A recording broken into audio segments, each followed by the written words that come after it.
बिस्मिल्लाहिर्रहमानिर्रहीम। अस्सलाम वालेकुम। पीएचपी के एडवांस कोर्स के लेक्चर नंबर 8 के साथ हाजिर हैं। पीएचपी के इस लेक्चर के अंदर हमने जिस टॉपिक को डिस्कस करना है वो है सेलेक्ट स्टेटमेंट या select query. Basically select statement या select query is use to select a data from a database table. कि अगर हमने अपने डाटाबेस टेबल के अंदर से रिकॉर्ड्स को फैच करना है, रिट्रीव करना है और उन्हें अपने वेब पेज के ऊपर डिस्प्ले करना है, तो उसके लिए हम सेलेक्ट स्टेटमेंट को यूज़ करेंगे। अब सेलेक्ट स्टेटमेंट का सिंटैक्स क्या है? बहुत ही सिंपल इसका सिंटैक्स है कि हम लिखेंगे सेलेक्ट, उसके बाद हम कॉलम का नाम देंगे फ्रॉम टेबल नेम और फिर हम टेबल का नाम देंगे कि सिलेक्ट करो नंबर ऑफ कॉलम जितने भी मैं डिफाइन कर दूंगा, फ्रॉम कहाँ से, टेबल नेम इस पर्टिकुलर टेबल से। तो जब भी हमने रिकॉर्ड्स को फैच करना है from the database table, we will use a select statement और सेलेक्ट क्यूरी। अब इसकी मैंने एक एग्जांपल बनाई है, उसको आप बड़े गौर से पहले मैं आपको उसको समझा देता हूँ, फिर मैं उसको प्रैक्टिकली परफॉर्म करूँगा। वो ये है कि लेट्स सपोज कि मैंने एक वेरिएबल लिया और उस पर क्यूरी लगाई कि सेलेक्ट स्टैटिक फ्रॉम स्टूडेंट। अब यहाँ स्टैटिक ये इंडिकेट कर रहा है कि I want all the fields, कि मुझे डेटाबेस के टेबल के जितने भी फील्ड्स हैं वो सारे चाहिए। और फ्रॉम स्टूडेंट, स्टूडेंट क्या है? वही हमारा टेबल का नाम। अब फॉर एग्जांपल मैं आपको एग्जांपल देता हूं कि मेरी इस वक्त डेटाबेस में के टेबल में 3 फील्ड्स हैं, रोल नंबर, नेम और क्लास। अगर मैं इन सारों का रिकॉर्ड्स व्यू करना चाहता हूं वेब पेज पे, तो मैं स्टैटिक को यूज़ करूंगा। अगर इनमें से मैं किसी एक का, दो का को व्यू करवाना चाहता हूं, तो फिर मैं यूज़ करूंगा select roll number comma name from student. तो ये डिफरेंस है बेसिकली स्टैटिक में और कॉलम लिखने में। इसको मैं प्रैक्टिकली आपको परफॉर्म करके भी दिखाऊंगा। उसके बाद मैंने क्या किया कि $RS एक वेरिएबल ले लिया, माई सीक्वल अंडरस्कोर क्यूरी को एग्जीक्यूट करवाया। अब ये सारा डाटा जो सा है वो एग्जीक्यूट होके किस में आ जाएगा? $RS में आ जाएगा। उसके बाद हमारे पास एक बहुत इंपॉर्टेंट चीज़ है, that is known as my SQL underscore fetch underscore array. Basically ये क्या करता है? Fetch a result row as an associative array और अ न्यूमेरिक अरे और बोथ। कि ये हमारे लिए क्या करेगा? डेटाबेस से रिकॉर्ड्स को फैच करके लाएगा एज एन एसोसिएटिव अरे या न्यूमेरिक अरे या दोनों की तरह कर सकते।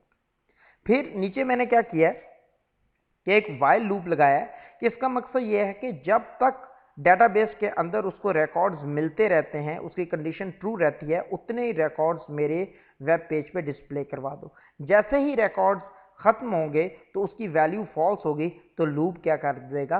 टर्मिनेट कर देगा। तो इस तरह इस कॉम्बिनेशन के जरिए हम अपने वेब पेज के ऊपर डेटाबेस से डाटा को क्या करते हैं? फैच करके व्यू करवा सकते हैं। अब मैं इसको प्रैक्टिकली परफॉर्म करूंगा और बीच में कुछ इसके अल्ट्रेशंस करके भी आपको कोड ये दिखाऊंगा, उसको आपने बड़े गौर से देखना है। अब मैंने नोटपैड में अपना ये कनेक्शन ऑलरेडी इस्टेब्लिश किया हुआ है। लेट्स सपोज अब मैंने उसी तरह क्यूरी लिखी $SQL और यहाँ लिखा मैंने सेलेक्ट स्टैटिक फ्रॉम स्टूडेंट, क्योंकि मेरा टेबल का नाम क्या है? स्टूडेंट। और इसको ये किया और फिर मैंने एक वेरिएबल ले लिया $RS my SQL underscore query और यहाँ मैंने इसको किया $SQL, इसको पास कर दें। लें जी, ये किया। अब मैंने जिस तरह कहा कि हम क्या करते हैं कि my SQL underscore fetch underscore अरे को यूज़ करते हैं। लेट्स सपोज कि मैंने क्या किया कि मैंने एक वेरिएबल ले लिया $रो और इसको किया माई SQL underscore fetch FETCH fetch underscore अरे और इसके अंदर किसको पास कर दिया? $RS, क्योंकि सारी वैल्यूज इसके अंदर आ रही। अब ऑब्वियसली क्योंकि मुझे तमाम रिकॉर्ड्स चाहिए, तो उसके लिए मैं क्या लगा लूंगा? वाइल लूप लगा लूंगा। इसको मैंने वाइल लूप के अंदर रखा और अब मैं लूप की बॉडी बनाऊंगा। अब रिकॉर्ड्स मैंने व्यू करवाने हैं, तो मैं लिखूंगा इको $रो, क्योंकि $रो के अंदर सारा रिकॉर्ड्स आ रहे हैं और यहाँ मैंने फील्ड का नाम लिख दिया। पहले फील्ड का नाम मेरा क्या था? रोल नंबर, के रोल नंबर को व्यू करवाओ। फिर मैंने इको, उसके बाद $रो सब नेम मेरा दूसरा फील्ड है, मैंने उसको यहाँ लिख दिया और इसी तरह फिर उसके बाद मैंने इको और यहाँ $रो और यहाँ मैंने क्लास लिख दी। ले जी, जितने मेरे फील्ड्स थे मैंने उनके यहाँ नाम लिख दिए और नीचे मैं इको br कर देता हूँ ताकि रिकॉर्ड्स में क्या आ जाए, ब्रेक का लाइन आ जाए। लें जी, ये मैंने कोड लिखा और अब मैं क्या करूँगा, इसको मैं एग्जीक्यूट करके आपको दिखाता हूँ कि मैंने फाइल सेव किया और इस पेज का नाम मैं व्यू डाटा कर देता हूँ, व्यू डाटा डॉट php, और मैंने इसको क्या किया, सेव किया। जैसे ही सेव किया, अब मैं अपने सर्वर वेब सर्वर के ऊपर आता हूँ और यहाँ मैं लिखता हूँ व्यू डाटा डॉट php और एंटर प्रेस करता हूँ। देखें जी, जैसे ही मैंने एंटर प्रेस किया, मेरी डाटाबेस के अंदर जितने रिकॉर्ड्स थे आप देख सकते हो कि वो अब वेब पेज के ऊपर डिस्प्ले हो गए। मैं आपको डाटाबेस भी ओपन करके दिखा देता हूँ ताकि आपको आइडिया हो जाए, कॉन्सेप्ट क्लियर हो जाए कि अब मेरी डाटाबेस के अंदर इतने ही रिकॉर्ड्स अवेलेबल थे। मैंने अपनी डाटाबेस को सिलेक्ट किया और डाटाबेस को यहाँ स्टूडेंट और इस तरह ब्राउज किया। लें जी, आप ये देख सकते हैं कि मेरी डाटाबेस के अंदर भी 5 रिकॉर्ड्स थे और इसने जो व्यू किए, फेच किए, वो भी कितने रिकॉर्ड्स हैं, 5 ही रिकॉर्ड्स हैं। अब जो हम कॉन्सेप्ट डिस्कस कर रहे थे स्टैटिक का और कॉलम्स का, अब उसको आप देखिएगा कि स्टैटिक का क्या मतलब है कि मैंने तीनों फील्ड्स को सिलेक्ट करवा दिया, फेच करवा दिया। लेट्स सपोज कि अगर मैं चाहता हूं कि मैं सिर्फ नेम कॉमा क्लास को सिर्फ देखना चाहता हूं, तो मैंने क्या किया, मैंने स्टैटिक को खत्म कर दिया और क्या लिख दिया, नेम कॉमा क्लास, और यहाँ मैं रोल नंबर को भी व्यू करवाना खत्म कर दूंगा। यहाँ मैंने ये किया। अब मैंने इसको किया फाइल सेव और अब मैं इसको रिफ्रेश करता हूँ और अब आप रिजल्ट देखिएगा। इनवैलिड, एक सेकेंड, सॉरी, देख लेते हैं क्या इसमें क्लास के मैंने स्पेलिंग गलत लिख दिए थे। Select name comma class from student, और अब आप देखिएगा फाइल सेव और इसको मैंने रिफ्रेश किया। लें जी, अब आपके पास क्या आया कि आपके पास स्टूडेंट के नेम आए हैं और स्टूडेंट की क्लास आई, लेकिन रोल नंबर नहीं आया। उसकी रीज़न जैसा मैंने बताया कि यहाँ मैंने क्या किया कि मैंने उसका कॉलम नेम दे दी। सिमिलरली अगर यहाँ मैं रोल नंबर दे दूँ, रोल नंबर कॉमा नेम, कि मुझे स्टूडेंट का रोल नंबर और नेम चाहिए, तो फिर मैंने क्या किया, मैंने तीसरे फील्ड को मैं ख़त्म कर देता हूँ और यहाँ मैं इसी तरह इसको व्यू करवाता हूँ और यहाँ मैं क्लास को रिमार्क कर देता हूँ। और अब आप ये देखिएगा फाइल सेव और अब आप इसको रिफ्रेश करें तो अब आप ये देखें कि आपके पास रोल नंबर और नेम आया, क्लास नहीं है। तो इस तरह हम सिलेक्ट की क्यूरी को हम एग्जीक्यूट करते हैं कि अगर मुझे तमाम रिकॉर्ड्स चाहिए तो मैं स्टैटिक को यूज़ करूंगा, अगर मुझे पर्टिकुलर रिकॉर्ड्स चाहिए तो मैं क्या करूंगा कि मैं उन कॉलम्स को का नाम लिख दूंगा। और आपने एक चीज़ याद रखनी है कि आपका फील्ड नेम नीचे और जो आप यहाँ से फैच करवा रहे हो वो सेम होने चाहिए। ओके, अब मैं दोबारा इसको स्टैटिक कर देता हूँ। अब आप देखिएगा स्टैटिक कर दिया मैंने इसको, ये देखें, इसको मैंने अब फाइल और सेव किया। अब जैसे ही सेव किया और यहाँ मैं इसको भी रिमार्क को हटा देता हूँ और अब मैंने फाइल सेव किया और इसको रिफ्रेश किया। लें जी, अब मेरे पास दोबारा आ गया। क्लियर।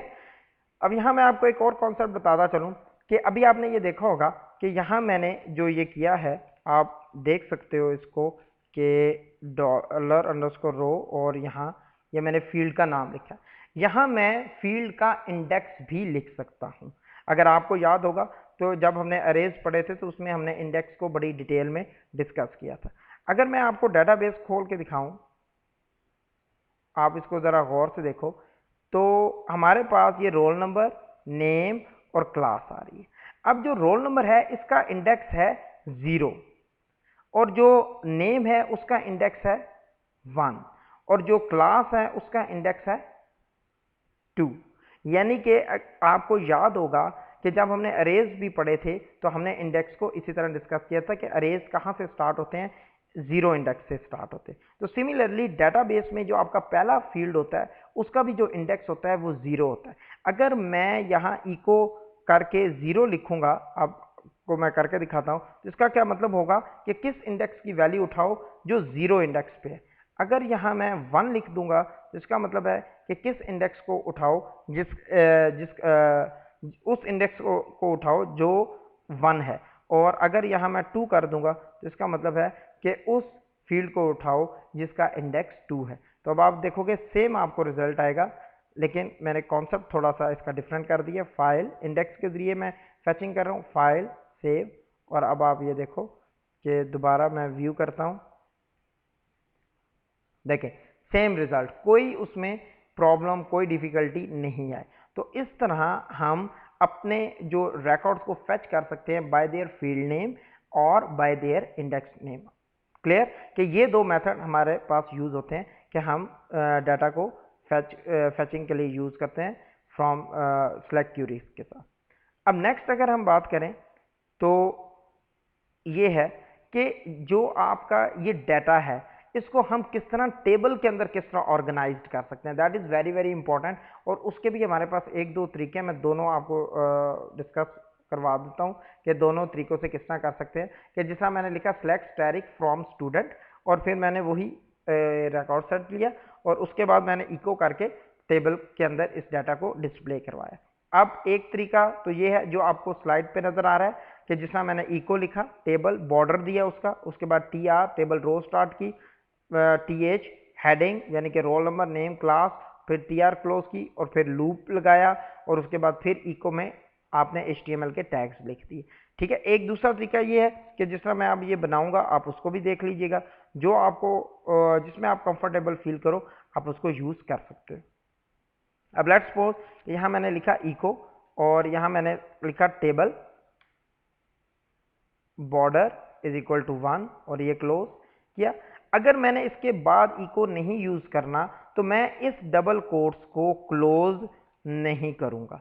अगर मैंने हर स्टेटमेंट के साथ इको को यूज़ करके टेबल बनाना है तो फिर मैं ये वाला तरीका यूज़ करूँगा कि यहाँ मैंने डबल कोट्स क्लोज कर दी और सेमीकोलन, फिर यहाँ मैंने लिखा इको और यहाँ मैंने लिखा TH और यहाँ मैंने लिख दिया रोल नंबर और यहाँ मैंने TH को क्लोज किया और डबल कोट्स और सेमीकोलन, और यहाँ मैंने लिखा इको और यहाँ उसी तरह TH और यहाँ मैंने लिखा नेम और यहाँ मैंने TH क्लोज और ये किया।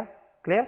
अब मैंने इतना सा काम किया और अब मैं एक और क्लास का भी लिख लेता हूँ, फिर मैं आपको एग्जीक्यूट करके दिखाऊंगा कि अभी तक हुआ क्या है ताकि आपका कॉन्सेप्ट क्लियर हो। TH और यहाँ मैंने क्या लिख दिया क्लास और यहाँ TH को क्लोज ये किया और सेमीकोलन। अब मैंने इसको फाइल सेव किया और इसको मैं रिफ्रेश करता हूँ। जैसे मैंने रिफ्रेश किया आप देख सकते हो नीचे क्या आ गया, रोल नंबर नेम और क्लास। अब ये जो डाटा आपको नज़र आ रहा है मैंने इसको इसके अंदर फिट करना है तो उसको मैं इजीली कर सकता हूँ, लेकिन मैंने आपको स्लाइड में किस तरह शो करके दिखाया है कि आप ये देख सकते हो कि मैं एक इको यूज़ करूँ और फिर मैं इको ना यूज़ करूँ बल्कि तमाम मैं HTML का टैग यूज़ कर लूँ और आप क्या करो कि TR के ऊपर डबल कोट्स क्लोज करो, यानी कि बाकियों के साथ मैंने इको नहीं यूज़ किया और डबल कोट्स स्टार्ट किए और डबल कोट्स क्लोज कर दिए। एक तरीका ये है और दूसरा तरीका ये मैं जो आपको प्रैक्टिकली परफॉर्म करके दिखा रहा हूँ। ये दोनों तरीके ठीक है, जो आपको फिजिबल लगे आप उसको यूज़ कर सकते हो, लेकिन बात सिर्फ ये है कि आपने ये याद रखना है कि पहले वाले तरीके में कि अगर मैंने यहाँ डबल कोट स्टार्ट किए हैं तो फिर मुझे ये इको सारे लिखने की ज़रूरत नहीं होगी। क्लियर। और एंड पे मैं डबल कोट्स को क्लोज करूँगा। ये देख सकते हैं आप इन दोनों कोड्स में आपको ये अगर स्लाइटली सा डिफरेंस दिखा दूं ताकि आपको कॉन्सेप्ट क्लियर हो गए कि आप ये देख सकते हो कि इस कोड को कि ये मैंने पहले इस तरह कोड किया है कि इस तरह भी हम लिख सकते हैं और ये कोड भी कि मैं इसको भी इस तरह यूज़ कर सकता हूँ कि यहाँ मैंने डबल कोट्स स्टार्ट किए हैं तो फिर मैंने टेबल के बाद उसको क्या किया क्लोज किया, लेकिन अगर मैं बाकी इको नहीं लिखना चाहता तो फिर मैं डबल कोट्स को क्लोज नहीं करूँगा बल्कि एंड पे उसको जिस तरह TR पे आप देख सकते हो मैंने इसको क्लोज किया या जो स्लाइड शो के ऊपर है और यहाँ मैं उसको सबको साथ साथ क्लोज कर रहा हूँ और साथ साथ सेमीकोलन यूज़ कर रहा हूँ। Now it's totally up to you कि इन दोनों में से जो मर्जी आप तरीका यूज़ कर लो। मैंने आपको दोनों यूज़ करवाए हैं कि सम स्टूडेंट्स को इसके साथ कंफर्टेबल होते हैं, सम उसके साथ कंफर्टेबल होते हैं, तो इसीलिए मैंने बेहतर समझा कि मैं आपको दोनों ही ये तरीके बता दूं कि जो मर्जी आप इस तरीके को यूज़ कर सकते हो। ओके जी, अब मैंने क्या किया इसके बाद अब मैंने लिखा इको और यहाँ मैंने लिखा TR टेबल रो को स्टार्ट किया। ठीक है, और अब फैच करवाया और अब यहाँ आए। अब यहाँ मैंने हर रो के अंदर यानी कि इस डाटा को फिट करना है, तो यहाँ मैं लिखूँगा उसी तरह इको, और यहाँ मैंने लिखा टी डी क्लोज, और एक रिकॉर्ड जैसे ही ये आएगा और इधर मैंने लिखा इको और टी डी क्लोज। तो ये इस तरह हम इसको करेंगे कि अगर मैंने हर रिकॉर्ड को क्या नाम है इसको करना है हर रो के अंदर, तो मुझे हर टीडी लिखना पड़ेगा और उसके अंदर क्या बनानी पड़ेगी, ये एक रो को डिस्प्ले करवाना पड़ेगा और फिर मैंने टीडी को क्लोज कर दी, यानी कि ये एक कॉम्बिनेशन बनेगा आपका। और बेटर ये है कि हम ये, क्योंकि लूप में रो लगनी है, तो रो को हम यहाँ लिख लें जी। ये एक मेरा एक स्केच बन गया कि टेबल रो स्टार्ट की, और ये तमाम के साथ मुझे ये कॉम्बिनेशन करना पड़ेगा कि टेबल डाटा यानी कि टी डी, फिर उसके बाद इको डॉलर रो, ये डाटाबेस से रिकॉर्ड फैच करेगा और फिर मैंने टी डी को क्या कर दिया, क्लोज कर दिया।